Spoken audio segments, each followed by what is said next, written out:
नमस्कार, आप देख रहे हैं प्राइम न्यूज और मैं हूं आपके साथ मोनिका गुप्ता। अपना प्रवेश अपना बजट। जी हां, इस वक्त की अहम और बड़ी खबर आ रही है। आज खजाना खोलेगी योगी सरकार। आज यूपी सरकार अपना 5वां बजट पेश करेगी और इस बजट में आपके लिए क्या होगा खास। इस बार सरकार आपके लिए क्या कुछ खास लेकर आएगी, किस वर्ग को क्या कुछ दिया जाएगा, ये तमाम बड़ी खबरें और इनके बारे में बारीकियों से आपको बताएंगे, हम विस्तार से आपको देंगे जानकारी।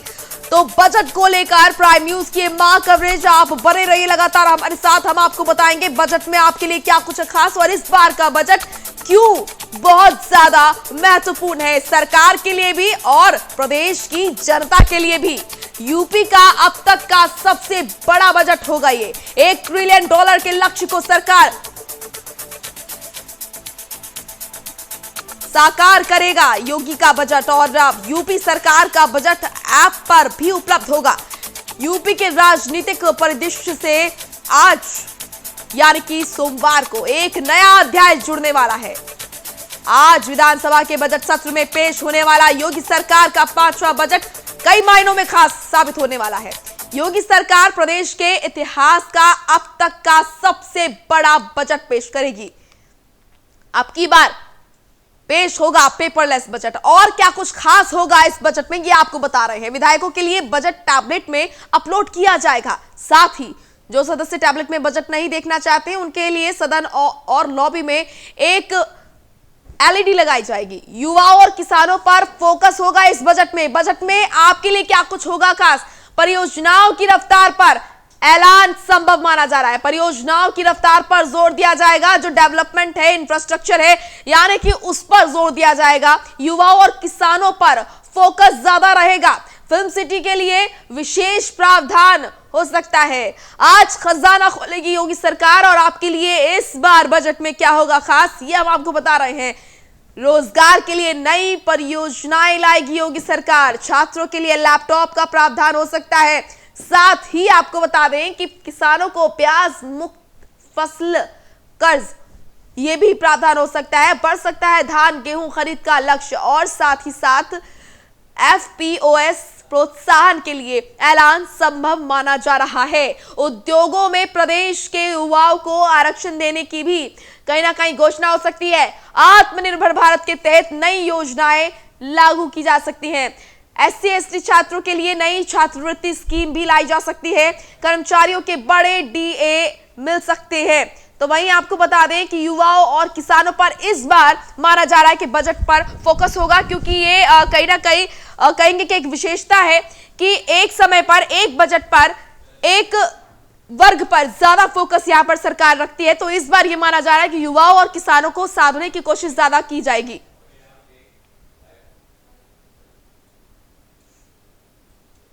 उत्तर प्रदेश के वित्त मंत्री सुरेश कुमार खन्ना ने आज सरकारी आवास पर बजट 2021 से 22 को अंतिम रूप दिया।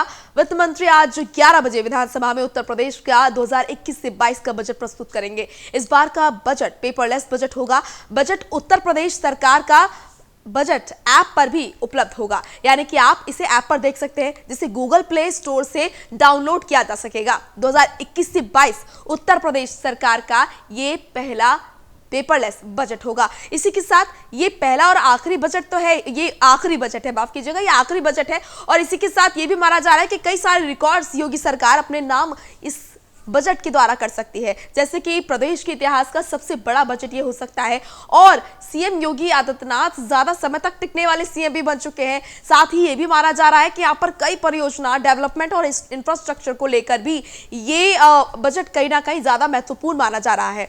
तो अपना प्रदेश अपना बजट, तो आपके लिए इस बार आपके प्रदेश के बजट में क्या कुछ खास होगा ये हम आपको बताएंगे। इसलिए आप लगातार प्राइम न्यूज से जुड़े रहिए, बने रहिए। आपको बारीकियों के बारे में हम बताएंगे बजट की और विस्तार से आपको हम देंगे जानकारी। मुख्यमंत्री योगी आदित्यनाथ ने 2017 में यूपी की कमान संभाली थी। उस समय प्रदेश की दुर्दशा किसी से छिपी नहीं थी। आर्थिक रूप से काफी कमजोर प्रदेश को विकास की राह पर लाना आसान नहीं था, लेकिन तमाम चुनौतियों के बावजूद सीएम योगी ने हर वित्तीय वर्ष में बजट को बढ़ाया। उन्होंने अपना पहला बजट वित्तीय वर्ष 2017-18 में 3.84 लाख करोड़ का पेश किया। इसके बाद जनता पर बिना कोई टैक्स बढ़ाए 86,000 किसानों की 36,000 करोड़ की कर्ज माफी और 7वें वेतन आयोग के रूप में करीब 36,000 करोड़ रुपए खर्च किए थे। वित्तीय वर्ष 2017-18 में 3.84 लाख करोड़, 2018-19 में 4.28 लाख करोड़ और 2019-20 में 4.79 लाख करोड़ और 2020-21 में 5.12 लाख करोड़ रुपए का बजट पेश किया था। सीएम का 5वां बजट भी भारी भरकम होने का अनुमान है। यूपी की अर्थव्यवस्था को $1 ट्रिलियन बनाने के लिए सरकार की तरफ से हर संभव कोशिश की जा रही है। योजना विभाग ने कंसल्टेंसी फर्म का चयन कर लिया है और अब जल्द ही इसे अमलीजामा पहनाया जाने वाला है। सरकार का ये बजट यूपी की इकोनॉमी को $1 ट्रिलियन तक पहुंचाने में काफी अहम होने वाला है। आर्थिक विशेषज्ञ अरविंद जायसवाल का कहना है कि योगी सरकार ने अपने पिछले 4 बजटों के माध्यम से सभी क्षेत्रों को समग्र बनाने का कार्य किया है। हालांकि अगले साल विधानसभा चुनाव भी है, इसलिए ज्यादातर उम्मीद यही है कि इस बार सरकार अपने बजट में उन क्षेत्रों पर भी फोकस करेगी जिन पर कम काम हुआ। उनका कहना है कि $1 ट्रिलियन इकोनॉमी का सपना अगर साकार होता है तो ये प्रदेश के विकास में मील का पत्थर साबित होगा। बजट को सबका साथ, सबका विकास और सबका विश्वास की मूल भावना के आधार पर फोकस होने के आसार हैं। योगी सरकार का पहला बजट किसानों पर आधारित था, दूसरा औद्योगिक विकास पर और तीसरा बजट महिला सशक्तिकरण और चौथा बजट युवाओं के विकास पर आधारित था। इसी दूरदर्शी नीति के कारण पिछले 3.25 साल में सरकार ने किसानों, औद्योगिक विकास, महिला सशक्तिकरण और युवाओं के लिए अनुकरणीय कार्य किए हैं, जिसका नतीजा है प्रदेश में सभी वर्गों के लोग सरकार की योजनाओं से लाभान्वित हुए हैं। Bureau report, prime news. तो यूपी के बजट से क्या कुछ उम्मीदें हैं, ये हम आपको बता रहे हैं। इस बार 5.5 लाख करोड़ का बजट पेश किया जाएगा। किसान और महिलाओं पर सबसे ज्यादा फोकस रहने की उम्मीद जताई जा रही है। साथ ही साथ चुनावी साल होने के चलते योजनाएं पूरी करने का पर ज्यादा फोकस रहेगा। और इसी के साथ आपको बता दें कि गांव के विकास को लेकर भी नई योजनाओं का ऐलान बजट में संभव माना जा रहा है। और गांव में गंगा किनारे मैदान, गंगा चबूतरा जैसे विकास कार्य का ऐलान भी हो सकता है। और स्कूल कॉलेज के छात्रों को टैबलेट या फिर लैपटॉप देने की घोषणा भी की जा सकती है। और साथ ही साथ एक्सप्रेसवे परियोजनाओं को बढ़ाने के लिए भारी भरकम धनराशि दी जा सकती है। और आपको बता दें कि 2020 में योगी सरकार ने 5,12,860 करोड़ का बजट पेश किया था। 2020 के बजट में 10,967 रुपए के नई योजनाओं के लिए यहाँ पर ये बजट दिया गया था। अयोध्या एयरपोर्ट के लिए 2020 के बजट में 500 करोड़ दिए गए थे। तो योगी सरकार का पिछला बजट कैसा रहा था, पिछले बजट की अगर तुलना आप इस बार के बजट से करेंगे, इसीलिए हम आपको दिखा रहे हैं पिछली बार योगी सरकार ने आपके लिए क्या कुछ खास घोषणाएं की थी। 2020 के बजट में आगरा मेट्रो के लिए 258 करोड़ रुपए की राशि दी गई थी और वाराणसी में संस्कृति केंद्र की स्थापना के लिए 180 करोड़ रुपए दिए गए थे। साथ ही आपको बता दें कि बजट में काशी विश्वनाथ मंदिर के लिए 200 करोड़ की रकम दी गई थी। कैसा था योगी सरकार का पिछला बजट, यह हम आपको बता रहे हैं। गोरखपुर के रामगढ़ ताल में वाटर स्पोर्ट्स के लिए 25 करोड़ दिए गए थे। दिल्ली से मेरठ को जुड़ने वाले रैपिड ट्रांजिट सिस्टम के लिए 900 करोड़ रुपए दिए गए थे। साथ ही यूपी को जीएसटी और वैट से 91,568 करोड़ रुपए मिलने का अनुमान जताया जा रहा है।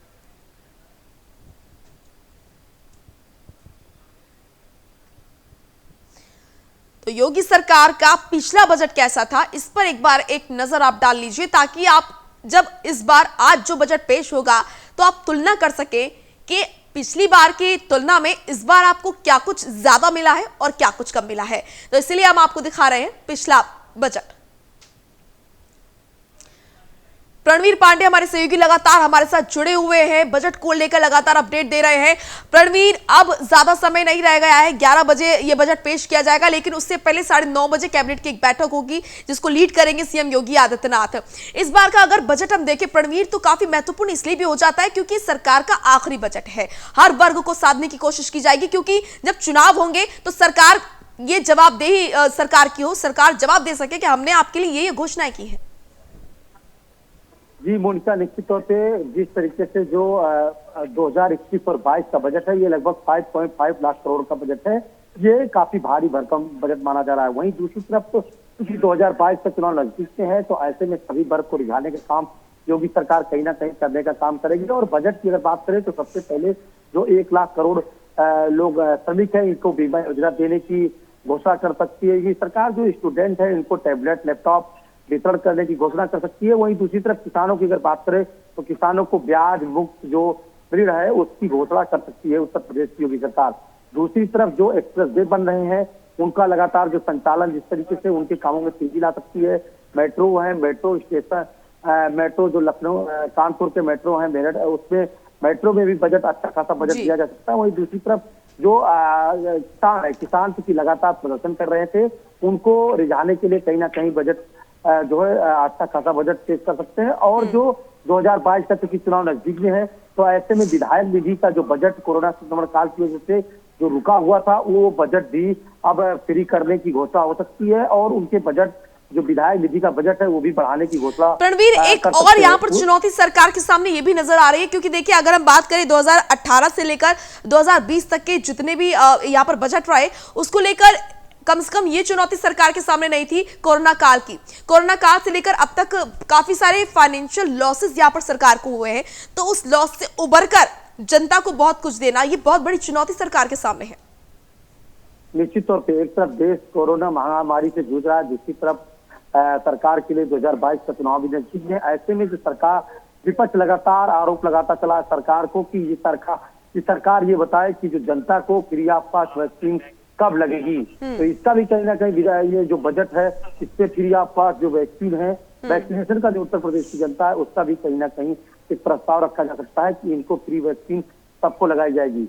ये बहुत बड़ी उपलब्धि होगी योगी सरकार के लिए, क्योंकि जिस तरीके से लगातार कोरोना संक्रमण काल में जो आर्थिक स्थिति है लगातार कमजोर होती चली गई, लगातार लोगों का जो बिजनेस है वो ठप होता चला गया, और उसके बाद लगातार 5.5 लाख करोड़ का जो बजट योगी सरकार पेश कर रही है, ये काफी कहीं ना कहीं बहुत ही महत्वपूर्ण है। वहीं दूसरी तरफ जो अगर बात करें राजधानी लखनऊ की, तो राजधानी लखनऊ का जो लोहिया हॉस्पिटल है वो लोहिया इंस्टीट्यूट में मर्ज हो चुका है। तो ऐसे में ये लोहिया संस्थान जो है वो लगभग 500 करोड़ रुपए का लगभग बजट की मांग कर रहा है कि हमें बजट दे। और जिस तरीके से पहले लोहिया हॉस्पिटल में 1 रुपए की पर्चे पे इलाज होता था, वही इलाज की मांग वो प्रस्ताव जो है यहाँ पर आ सकता है कि उस प्रस्ताव को भी पास किया जा सकता है कि लोहिया संस्थान में भी 1 रुपए के पर्चे पर इलाज होगा। तो कहीं ना कहीं एक तरफ बीमार लोगों को vaccine free of cost vaccine लगेगी, दूसरी तरफ किसानों को फसली जो बीमा है उसको बढ़ाया जाएगा। जो इनका जो खरीद का क्रय जो लक्ष्य है उसको बढ़ाया जा सकता है कि जो आने वाले समय में गेहूं खरीद का जो लक्ष्य है उसको बढ़ाया जा सकता है। हालांकि रेट में भी किसान लगातार मांग कर रहे हैं। और महंगाई को लेकर अगर बात करें तो हर प्रकार के जो जनता है, चाहे वो ट्रांसपोर्टर्स हों चाहे वो आम व्यापारी हों, लगातार डीजल पेट्रोल के जो दाम बढ़ रहे हैं उसकी लगातार मांग कर रहे हैं कि कहीं ना कहीं डीजल पेट्रोल के जो बढ़ते दाम है इसको कम किया जाए, क्योंकि इसी की वजह से ट्रांसपोर्टर अपना किराया भाड़ा जो है वो बढ़ा देते हैं। और उसके तहत जो सब्जी है, फल है, जो दूसरे अन्य प्रदेशों से आ रहे हैं उसमें कहीं ना कहीं इजाफा हो रहा है, उसमें कहीं ना कहीं बढ़ोतरी हो रही है। तो सबसे बड़ा जो लोगों की मांग है कि जो वैक्सीन है उत्तर प्रदेश में वो फ्री ऑफ कॉस्ट लगाई जाए, उसका सरकार घोषणा कर सकती है।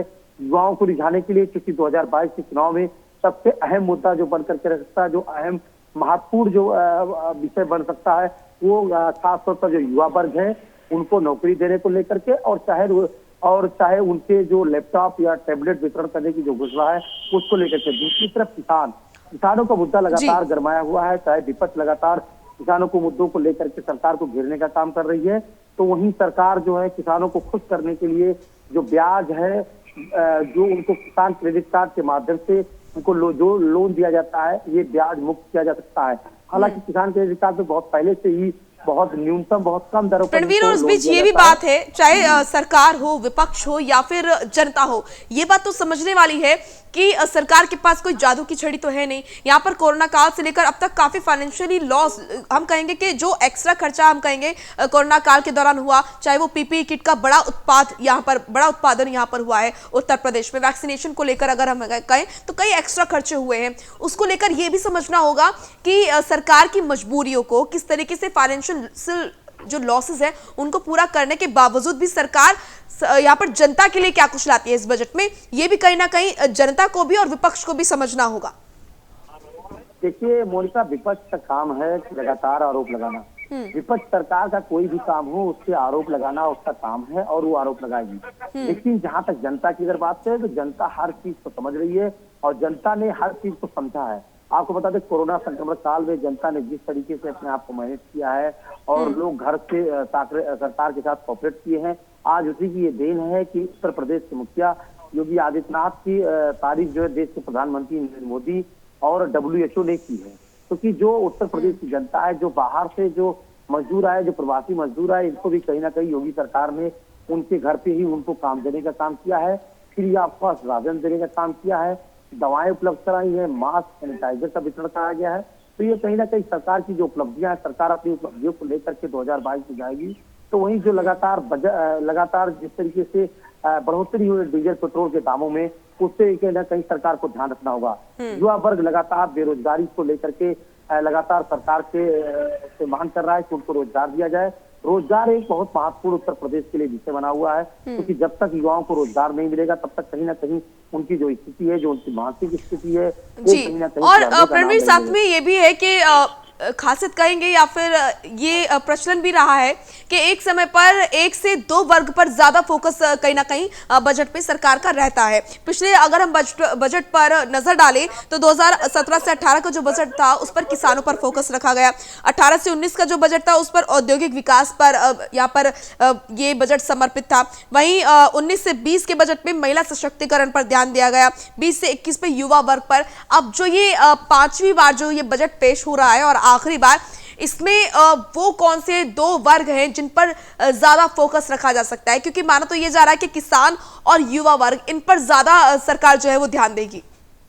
निश्चित तौर पर मोनिका, जो किसान और युवा वर्ग है, इस पर जो बजट में है ये अच्छा खासा ध्यान दिया जाएगा और युवाओं को रोजगार के बारे में बताया जाएगा कि किस तरीके से उनको रोजगार दिया गया और किस तरीके से आने वाले समय में, क्योंकि अभी लगभग सरकार का 1 साल बचा है, तो किस तरीके से आने वाले समय में सरकार युवाओं को रोजगार देगी और किस तरीके से युवाओं को रोजगार दिया, दोनों तरह की बात होगी। दूसरी तरफ अगर बात करें किसानों की, तो किसान के हित में किस तरीके से सरकार, क्योंकि हालांकि किसान लगातार जो है हंगामे कर रहे हैं, लगातार सरकार के ऊपर सवालिया निशान उठा रहे हैं, लेकिन सरकार का कहना है जो किसान है वो अपने घर पे बैठे हुए हैं, जो किसान के नेता है, जो फाइनेंशियल है, जो ऑलरेडी फाइनेंस किए हुए लोग हैं, ये लगातार किसानों को बरगलाने का काम कर रहे हैं। योगी सरकार अपने कार्यकर्ताओं के साथ, चाहे बूथ स्तर के नेता हो, चाहे ब्लॉक स्तर के नेता हो, उनको इस मुद्दे पर लगाई है कि जो किसान बिल आया है उसमें किस तरीके से किसानों के फायदे की बात की गई है और कहां पर किसानों के नुकसान को लेकर के लगातार विपक्ष बरगलाने का काम कर रहा है। तो किसानों को जागरूक करने का काम जिस तरीके से भारतीय जनता पार्टी ने अपने कार्यकर्ताओं से शुरू कराई है, तो कहीं ना कहीं सरकार इसमें एक बहुत बड़ी उपलब्धि हासिल करने की कोशिश करेगी।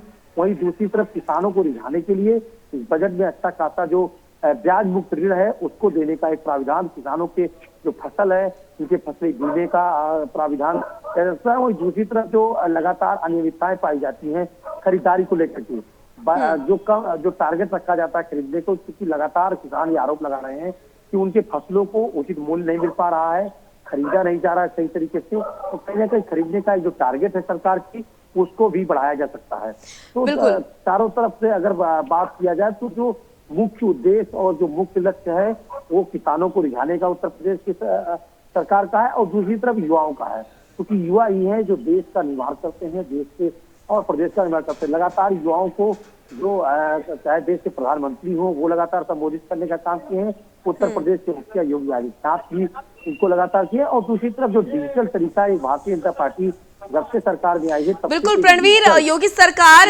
इस बजट के साथ ही पेपरलेस वर्क कल्चर जो है उससे जुड़ गई है। अब एक नई तकनीक जो है योगी सरकार ने वो जोड़ दिया और इसीलिए ये जो बजट है खास भी इसलिए है और इसलिए सबकी नजर इसलिए इस बजट पर भी रहेगी।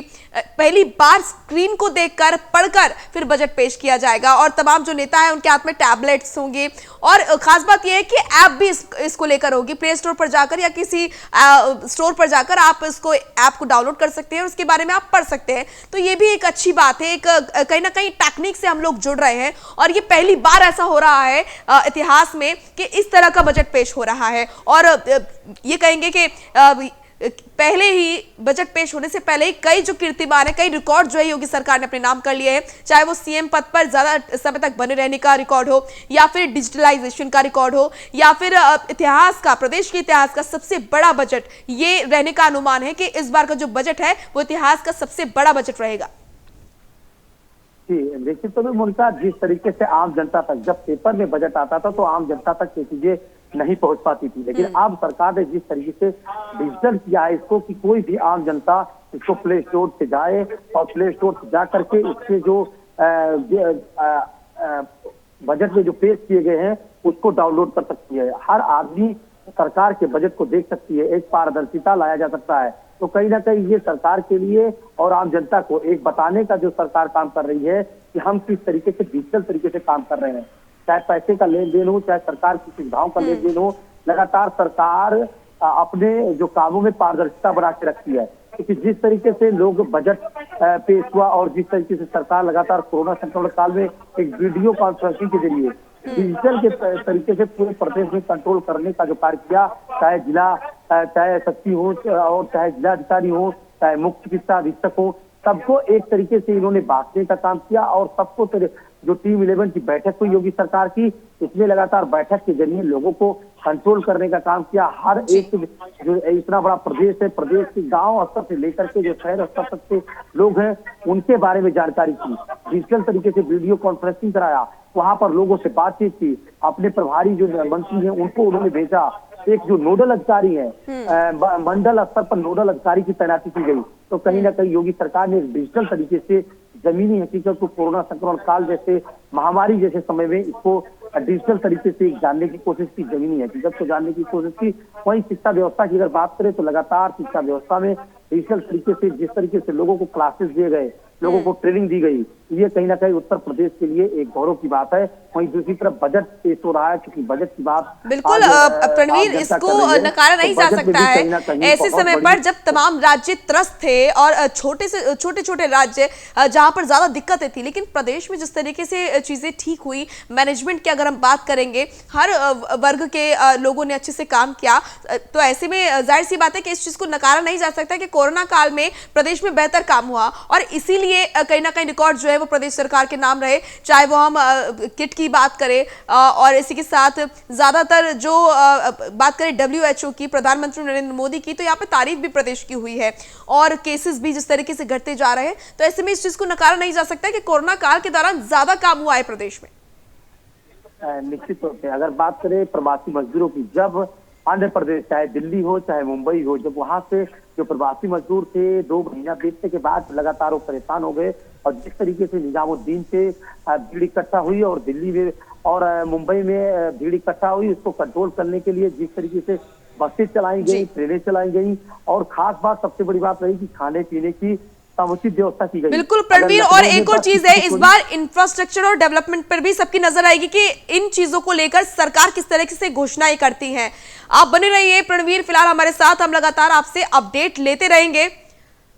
तो यूपी के बजट से उम्मीदें क्या कुछ हैं, ये भी हम आपको बता दें कि क्या कुछ सरकार आपके लिए ला सकती है, अनुमान क्या कुछ है। चुनावी साल के चलते योजनाएं पूरी करने के पर ज्यादा फोकस सरकार का रहेगा, गांव के विकास को लेकर भी नई योजनाओं का ऐलान बजट में संभव है। प्रणवीर, बहुत बहुत शुक्रिया हमारे साथ बने रहने के लिए। फिलहाल एक छोटे से ब्रेक के लिए रुक रहे हैं, आप कहीं मत जाइएगा। नमस्कार।